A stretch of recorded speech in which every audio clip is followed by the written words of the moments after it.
Track Wrestling with Steve Costanzo, head wrestling coach at St. Cloud State University. You went to Nebraska-Omaha, and if they sent you a solicitation letter, what is it that you've done already if they want funds?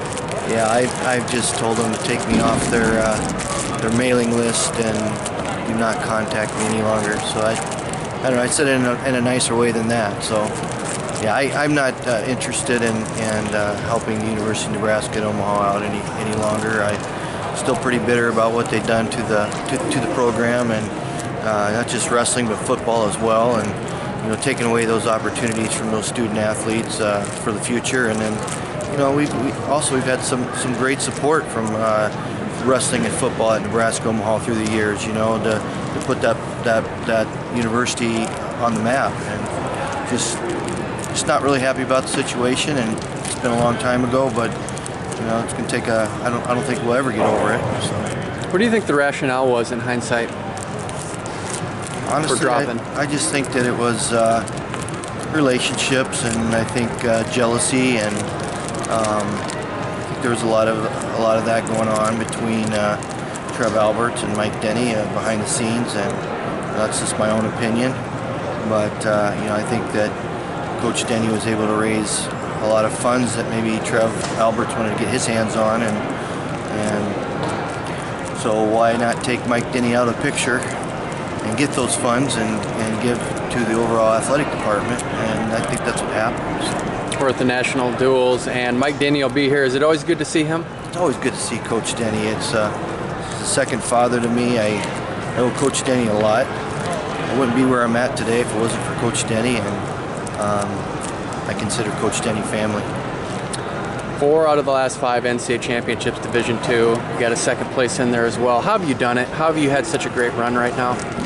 We've had great kids. I've had great help from Coach Wilson there, Brady Wilson. I've got great support from our alumni. For the most part, we've got really good backing from our administrators, and it's just been a collective effort. It's not one guy that's been able to do it. There's a lot of different factors that go into winning championships, and we've just been fortunate to do that. Do you like the dual meet concept?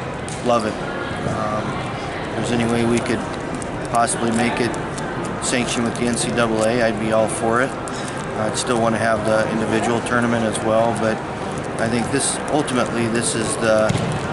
defines a true national champion, in my opinion. Why do you think there's resistance to creating an actual NCAA championship tournament? I think it's tradition. I think it's funding.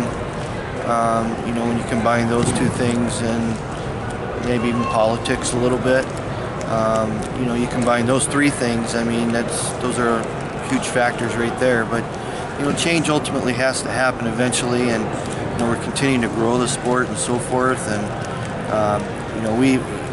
I think there's 90-something teams down here for these duels, and obviously it's important to these teams or they wouldn't be here. How do you take this for your students and parlay that into the NCAA championships? Where are you on the season right now? Well, this is a good measuring stick, exactly where we're at, what we need to work on, where we need to go from here. To change up a lot of things between now and the NCAAs or our qualifier in February, March, and so there's a lot of things that can change between now and then, and ultimately it's about being your best and getting to your best performance, and that's why we're here, to see where we're at and see what we need to continue to work on. If someone came to you and wanted you to open the books and just show you your formula, are you pretty open about how you do things? Yeah, I'm open to how we do things. I don't even know if it's anything special, to be honest with you. I think chemistry and having guys buying into what you're doing as a coach is everything, and there may be a lot of programs have different philosophies and that work for them, and it's just to get that. It's just about getting the athletes to buy into what you're doing. I think ultimately that's what it's all about. Steve Costanzo, thanks for the time. Yeah, thank you.